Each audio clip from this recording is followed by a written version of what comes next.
영국 언론 이브닝 스탠더드의 최근 보도 중 눈에 띄는 내용이 있습니다. 토트넘과 관련된 모든 사람들이 사우디와의 경기에서 한국의 패배를 바라고 있다라는 부분인데요. 영국인들이 손흥민 조기 복귀를 바라는 이유와 함께 고전 중인 팀을 보다 못한 데스티니 우도기의 고백, 내한한 베컴의 솔직 발언까지 지금부터 살펴보겠습니다. 현재 카타르에 머물고 있는 손흥민 주장, 맨시티전 중계를 챙겨보는 사진까지 올리며 동료들을 응원했지만 결과는 아쉽기 그지없었습니다. 토트넘에 대한 평가는 매체 불문 동일했는데요. 수비는 강력했지만 공격은 형편없었다는 것이었죠. 사실 맨시티전 이전까지 토트넘 팬들은 상반된 반응을 보였습니다.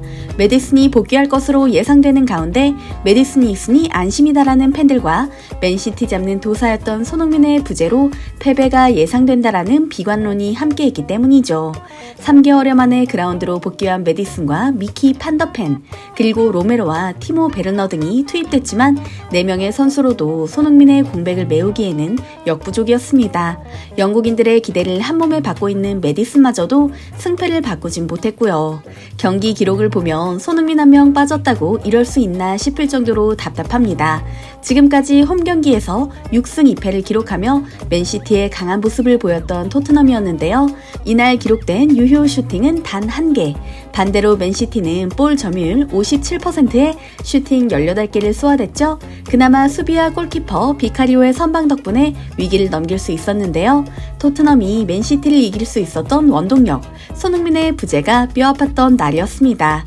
실제로 손흥민은 맨시티를 상대한 18경기에서 8골 4도움을 기록했으며 펩 감독마저 고개를 저을 정도로 막강한 경기력으로 맨시티 킬러로 불렸는데요. 메디슨이 돌아오니 걱정 없다던 토트넘 팬들, 그야말로 꿀먹은 벙어리가 돼버렸습니다. 그 때문인지 앞서 말씀드린 이브닝 스탠더드의 보도처럼 차라리 한국이 사우디에 지길 바란다, 손흥민을 토트넘에 돌려달라라는 말까지 나오고 있는 거고요.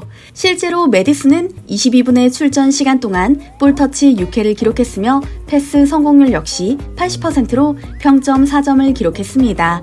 손흥민을 대신해 출전한 베르너는 한 차례 슈팅도 기록하지 못하고 경기를 마쳤고요. 빠른 속도를 내세워 수비를 따돌리려 했지만 맨시티의 카일 워커에게 완전히 봉쇄된 모습이었는데요. 그래서일까요? 손흥민 없이는 공격 자체가 전개되지 않는다는 쓴소리가 거듭 나오는 중입니다. 심지어 포스테코 글루 감독마저 경기 후 기자회견에서 손흥민의 빈자리가 컸다는 발언을 할 정도였고요.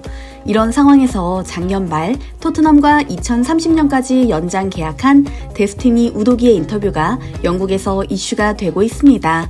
2002년생으로 능력이 너무 뛰어난 나머지 스카우터가 출생 증명서를 확인할 정도였던 우도기는 손흥민이 최전방 공격수로 뛸 때 레프트백으로 그를 도우며 팀의 승리에 일조했죠.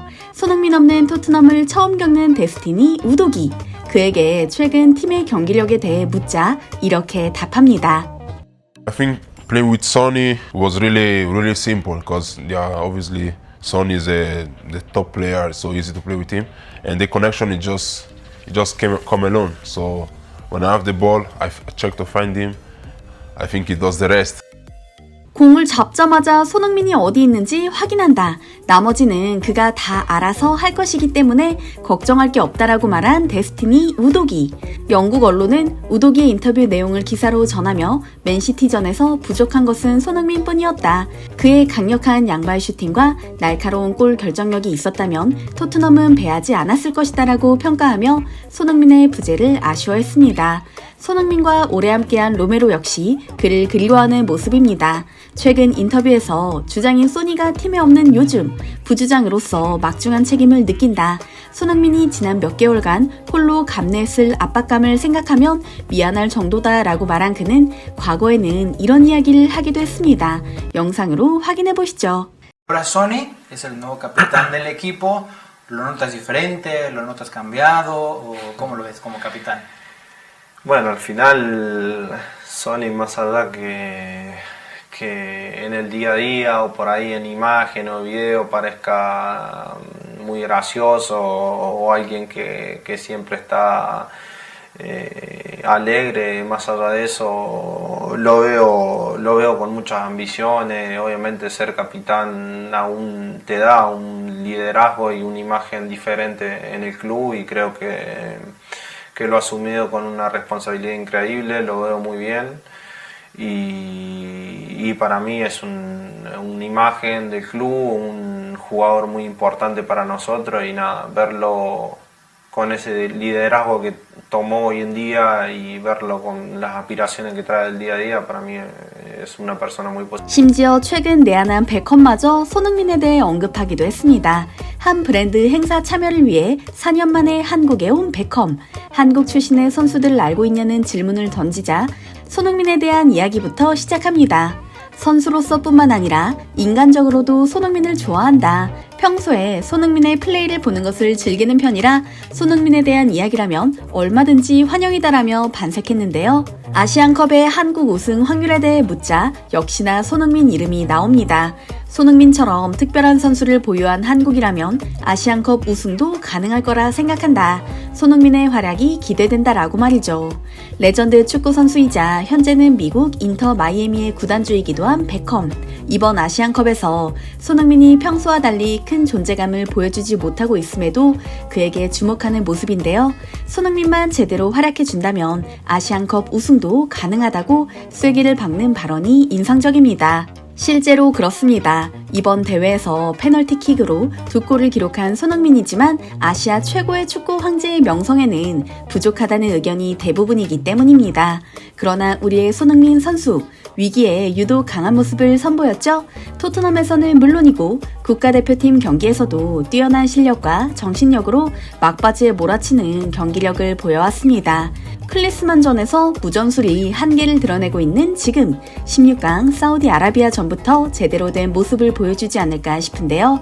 특히 16강 경기가 기대되는 이유, 16번째 출전으로 최다 출전 기록을 세운 이영표 선수와 어깨를 나란히 할 수 있는 경기이기 때문입니다. 만약 그날 손흥민 선수가 시원한 득점을 이뤄낸다면 이보다 더 좋은 소식은 없을 듯한데요. 항상 마지막 경기라고 생각하고 갖고 있는 것을 모두 쏟아붓겠다라고 각오를 밝힌 손흥민 주장. 31살인 그가 전성기 기량으로 치를 수 있는 마지막 아시안컵인 만큼 마음을 다해 우리 대표팀을 응원해봅니다. 오늘 영상도 재밌게 보셨다면 구독과 좋아요 부탁드리겠습니다. 항상 함께 해주시는 구독자 여러분 감사합니다.